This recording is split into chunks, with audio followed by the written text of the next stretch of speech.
नमस्कार दोस्तों, मैं Rajesh Bharat Haryana today news channel में आप सभी का स्वागत करता हूं। अभी हम पहुंचे हुए हैं करनाल सचिवालय में, जहां पर सैदपुरा गांव के लोग, वहां पर एक कॉलोनी के लोग जो है कंप्लेंट करने एसपी साहब को पहुंचे हैं।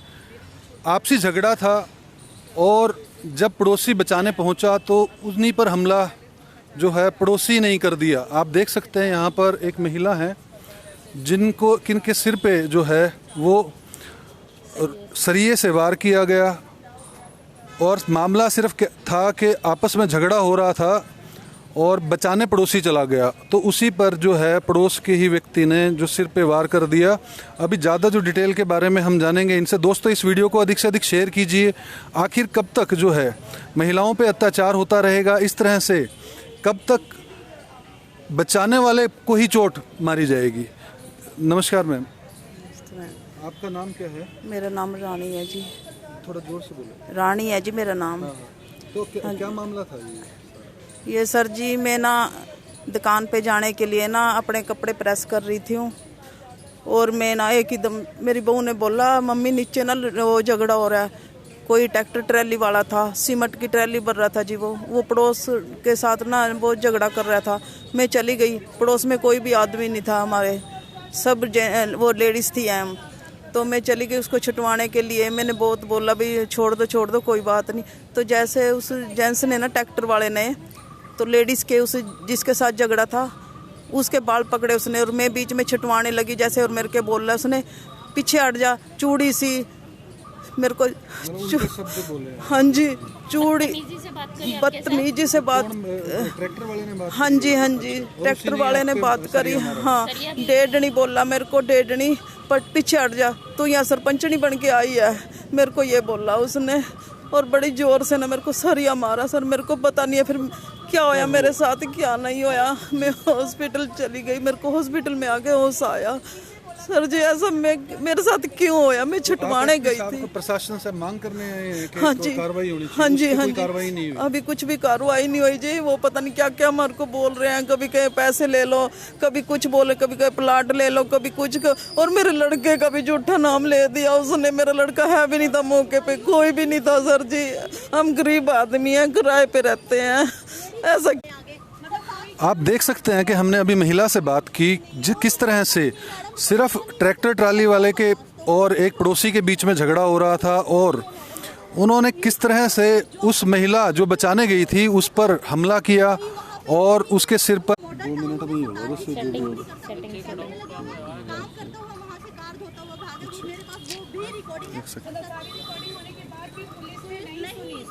इतने देर में तो लाइव ही हो जाएगा ये अपने आप।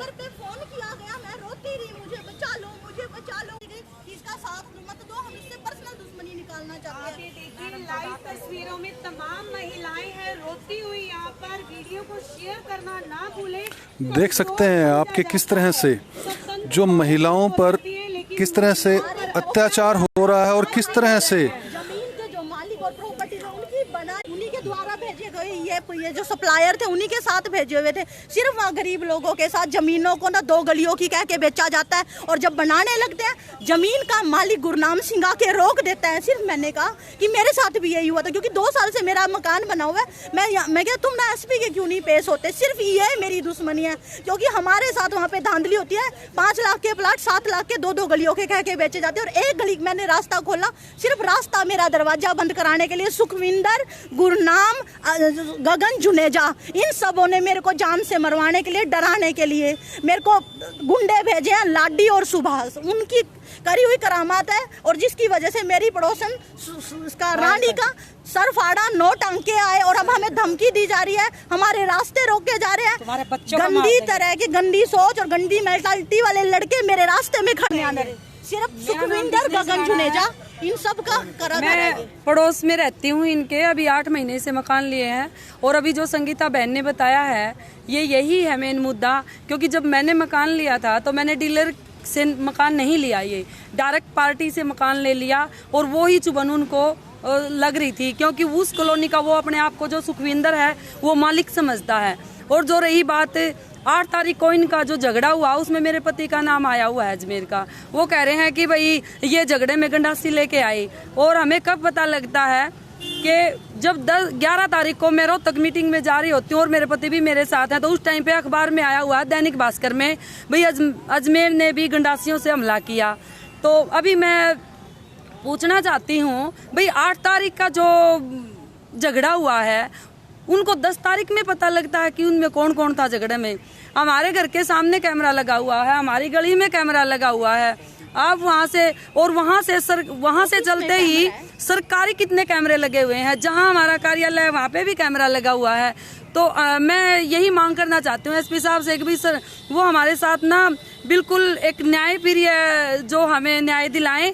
और जिसने भी हमारे खिलाफ कंप्लेंट करवाई है, लाडी उर्फ जो पलविंदर है, उसका नाम लड़के का लाडी और उसके पापा हैं सुभाष जी, उनके साथ भी हमारी अच्छी बोलचाल है। उनके मकान में हम रेंट पे भी रह के आए हैं, कोई हमारा उनके साथ झगड़ा नहीं है, कभी भी नहीं हुआ और अब भी बोलचाल है अच्छी।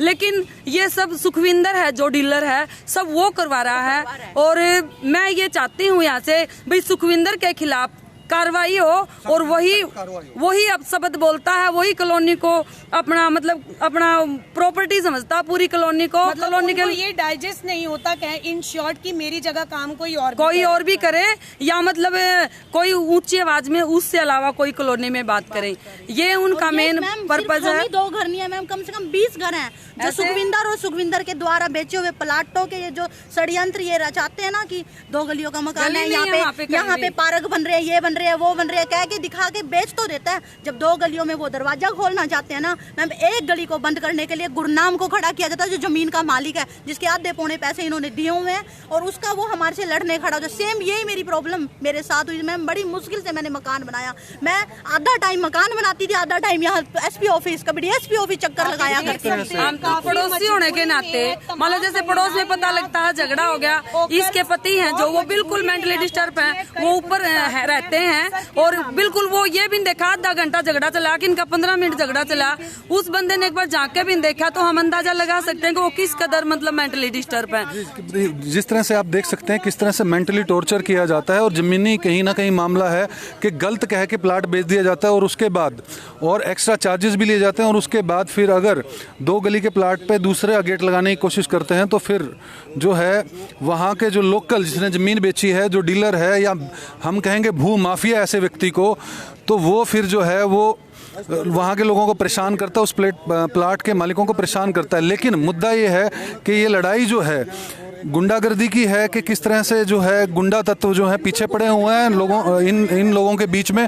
दोस्तों इस वीडियो को अधिक से अधिक शेयर कीजिए, अधिक से अधिक लोगों तक पहुंचाइए। मैं कहती हूँ सर एक बार आप लोकेशन पे आके देखें, मैं आपको लाइव दिखाऊंगी और कितने लोग दुखी हैं उनके इस तरीके से। मैं वहाँ पे कम से कम 20 घर आपको दिखाऊंगी जो जिनको जगह बेची जाती है, जिनकी नींवें भर गई हैं, जिनके पिल्लर खड़े हो गए लेकिन वो घर नहीं बना पा रहे। वो कितने पैसे लगा के प्लॉट खरीदते हैं, उसके बाद फिर वो पिल्लर खड़े कर देते हैं लेकिन उनको आगे घर नहीं। सर एक घर मुश्किल, कितनी मुश्किल से एक इंसान बनाता है, मैंने बड़ी मुश्किल से, लेकिन मैं रह नहीं पा रही अपने घर में, मुझे निकालने की कोशिश की जा रही है और ऐसे 20 लोगों को खड़ा करके दिखाऊंगी। मैं अकेली नहीं हूँ, अब मेरे एरिया में आए, वहाँ पे सैदपुरा में आए, मैं आपको 20 लोगों के खड़ा करूंगी जो गलियों के नाम पे 2 गलियों के नाम पे बेचते हैं और फिर उसके बाद रास्ते नहीं दिए जाते हैं उनको। जी जैसा कि देख सकते हैं, आप क्या कहेंगे इस मामले में? मैं ये अपने विचार रखना चाहूँगी कि जिस प्रकार ये सीएम सिटी है और सीएम साहब का ये बनता है यहाँ पर कि हर प्रकार के हमारे जितने भी समाज में रहने वाले लोग हैं उनकी सिक्योरिटी और सेफ्टी का वो तत्पर रहें। लेकिन जिस प्रकार प्रशासन ने इन्हें कोऑपरेट नहीं किया, इन महिलाओं के साथ बदसलूकी की, बदतमीजी की और ये भू माफिया जैसे लोग सामने निकल कर आ रहे हैं करनाल के अंदर, तो ये आने वाले समय में कहीं ना कहीं राजनीतिक स्तंभ भी जो है खराब रहेगा। और मैं अभी तो हम एसपी साहब के पास यही अपनी रिक्वेस्ट लेकर आए हैं कि थोड़ा से मिले हैं। हाँ बिल्कुल अभी मिले हैं और उन्हें अपनी क्या कहा एसपी साहब ने? क्या उन्होंने संवेदनाएं दी हैं कि चलो मैं खुद, उन्होंने हमारे सामने एसएचओ साहब को भी फोन करके प्रताड़ित किया है और बोला है कि ये केस जो है इसको पर्सनल तौर पे लो और इसे हैंडल करिए। लेकिन मैं इस चीज़ से खफा हूँ कि ये ऐसा हादसा करनाल में हो किस लिए रहा है। हम कहने को तो सीएम सिटी से हैं, करनाल में हर प्रकार के मुद्दे उठ रहे हैं, सब चीज़ें चल रही हैं, लेकिन भू माफिया जैसे लोग निकल के बाहर आ रहे हैं। तो मेरा ये मानना है कि इनके लिए तो सख्त से सख्त कार्रवाई करनी चाहिए। जी आप भी वहीं से हैं? नहीं, मैं संगीता का भाई हूँ जी, जिसके साथ घर पे वारदात हुई है। वारदात हुई है। हाँ जी। अच्छा अच्छा, तो आप क्या कहना चाहेंगे? मैं यही कहना चाहता हूँ सर, इसमें साफ साफ अपना इंक्वायरी करे। एसपी साहब अपने नॉलेज में रखा है, इसकी जांच के उनकी हाजिरी की सब चीज़ों को ना कार्य जो हमारे आईओ साहब है उसमें रामनगर थाना में। क्या नाम है उनका? उनका जगदीश कुमार नाम है। हमने उनको प्यार से ऐसा साहब, हम पहले तो राजीनामे के माध्यम से उनके पास गए थे, मुझे राजीनामा हो जाए कोई बात नहीं, हमारे चोट लग गई है, हमारे घर पर वारदात हो गई, हमारे घर पर मतलब तोड़ फोड़ हो गया, हमने कोई दिक्कत नहीं, मैं कोई बात कर लो राजीनामा उस पर। लेकिन इसमें जो ये डीलर लोग हैं ये इंटरेस्ट ले रहे हैं।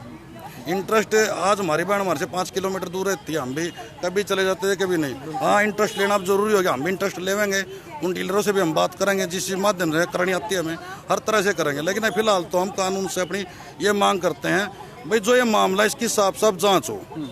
ठीक है जी, यही हमारी। ये कहीं ना कहीं रंजिशन मामला पूरा का पूरा सामने आ रहा है।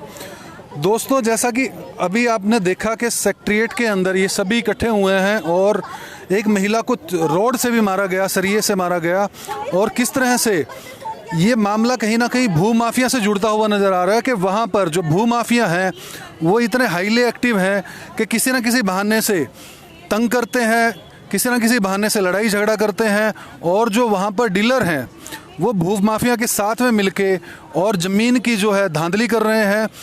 अभी इन्होंने प्रशासन से गुहार लगाई है, एसपी साहब से मिलकर गुहार लगाई है कि इस मामले पर निष्पक्ष जांच हो कि क्यों वो चोट मारी। सिर्फ मामला ऐसा है कि अगर पड़ोसी को बचाने कोई जाता है तो इस तरह से, अगर जैसा कि आप देख सकते हैं, हम अभी आपको बता रहे थे कि किस तरह से जो है महिलाएं प्रताड़ित की जा रही हैं और वहाँ के लोगों को प्रताड़ित किया जा रहा है। भू माफिया हाईली एक्टिव है। आप कुछ कहना चाहेंगे? बताइए, बोलना चाह रहे थे आप बीच में। सर मैं एक्चुअली में मेरा भी नाम सुनील है और मेरी मदर के चोट लगी हुई है। आप? अच्छा, आपकी मदर है? मेरी मदर है सर। एक्चुअली में मैं ड्यूटी पे, मैं सवेरे 7:45 बजे मैं घर से निकला हूँ सर। 9 बजे की मेरी ड्यूटी है। मैं ड्यूटी पे जाता हूँ तो मेरे पास, मैं गाड़ी साफ करता हूँ, जाके उधर जूते उतार के, शूज उतार के अपने, मेरे पास थोड़ी देर आधे पौने घंटे बाद फ़ोन आता है कि पड़ोसी जो मतलब जो मम्मी को उठा के लेके जाता है उसके बड़े ब्रदर का फ़ोन आता है कि लाडी ने आपकी मम्मा को सर पाड़ दिया है, आप जल्दी से ट्रामा सेंटर पहुँचो। मैं दौड़ता हुआ सर मैं जाता हूँ नए हॉस्पिटल में, मुझे नहीं पता था कौन से मिले गए हैं, तो उधर से दौड़ता हुआ आता हूँ पैदल, तो फिर मैं आता हूँ सरकारी हॉस्पिटल में सर। और सर ऐसा कि आप मतलब कि कहते हैं कि उसके बावजूद भी सर मेरा नाम आ गया। मैं बाकायदा अपनी ड्यूटी पे हूँ, मेरे पास फुटेज सब कुछ है सर हमारे पास कि हम कितने बजे यहाँ पर है, सब कुछ हमारे पास है। अखबार में देते हैं कि इन्होंने गंडासी तलवारों से हमला किया। सर हमारी क्या रंजिश जो हम गंडासी तलवारों से उन पर हमला करेंगे सर? तो आप पुलिस से, अब जो पुलिस है वहाँ के जो आईओ हैं या चौकी इंचार्ज हैं उनसे बात की अभी आपने? सर हमने अभी आप मिले नहीं हैं? हाँ जी सर, नहीं गए अभी तो सर। यहाँ पर हाँ जी, जो कि गलत जो है, जो गलत सर, हम तो जी सर, जो वहाँ के सर आईओ सर हैं जगदीश सर, वो आए मतलब कि वहाँ का पूरी फुटेज लेके गए हैं भी, एक्टिव अभी लगी हुई है, कैसे लड़ाई हुई है, कैसे पड़ोसियों ने सब बताया कि ऐसे करके बात है सर। ठीक है सर, हम तो यही चाहते हैं कि हम बेकसूर लोग हैं, हमारा क्यों नाम लिखवाया गया? हम बाकायदा अपनी फुटेज दे रहे हैं, हम अपनी ड्यूटी पे मौजूद हैं सर, इससे बड़ा क्या हो सकता है? और सर 9:45 बजे बाकायदा हम जब ट्रामा सेंटर पहुंचते हैं वहाँ की फुटेज निकाल सकते हैं कि यहाँ पर हम किस टाइम किस हालत में यहाँ पर पहुंचे हैं। और जो लड़का मम्मी को हॉस्पिटल लेके जाता है सर, उनके ब्रदर का फ़ोन आता है कि आपकी मम्मी को लाडी ने डंडे और हम उससे मार दिया है। और जो साथ में लड़का लेके जाता है सर, वो हमारा पड़ोसी है, वो थोड़ा दूर रहते हैं, वो भागते हुए आते हैं कि मम्मा का सर पट गया है। सर मैं तो यही चाहूँगा कि तो अभी क्या प्रशासन से क्या बस सर प्रशासन से हम यही चाहेंगे कि सख्त से सख्त कार्रवाई हो। जो सच्चाई है तो सच्चाई को सर दबाने की कोशिश ना की जाए। जो सच है तो सच है सर, सच्चाई को दबाने की कोशिश ना की जाए और झूठ का साथ ना दें, सच्चाई का साथ दें। प्रशासन से मेरा यही निवेदन है। जैसा कि आप देख सकते हैं कि प्रशासन से अपील करते हुए नजर आ रहे हैं सभी कि सख्त से सख्त कार्रवाई होनी चाहिए। और ये बड़े शर्म की बात है, पुलिस पर लगातार ये आरोप लगते आ रहे हैं कहीं ना कहीं वो या तो राजनीतिक इन्फ्लुएंस में या सोशल इन्फ्लुएंस में आके जो गरीब आदमी है उसके खिलाफ जो है कार्रवाई कर देता है, उन्हीं का ही नाम बीच में डाल देता है। और कहीं ना कहीं पुलिस की भी मिली भगत जो है वो साफ साफ तौर पर नज़र आ रही है। करनाल के एसपी गंगाराम पुनिया जी ने जबकि इनको पूरा वायदा किया है, पूरी सहानुभूति दी है कि सख्त से सख्त जो है वो कार्रवाई की जाएगी। और एसएचओ साहब को भी इनके सामने फ़ोन करके डांटा है कि इस पे निष्पक्ष जांच करो और इसको प्रायोरिटी पे लेके इस मामले को निपटाओ। अब देखना होगा कि इस मामले में क्या नया मोड़ आता है। दोस्तों, इस वीडियो को अधिक से अधिक शेयर कीजिए, अधिक से अधिक लोगों तक पहुँचाइए। इस वीडियो में इतना ही। मैं राजेश भारत, हरियाणा टुडे, करनाल।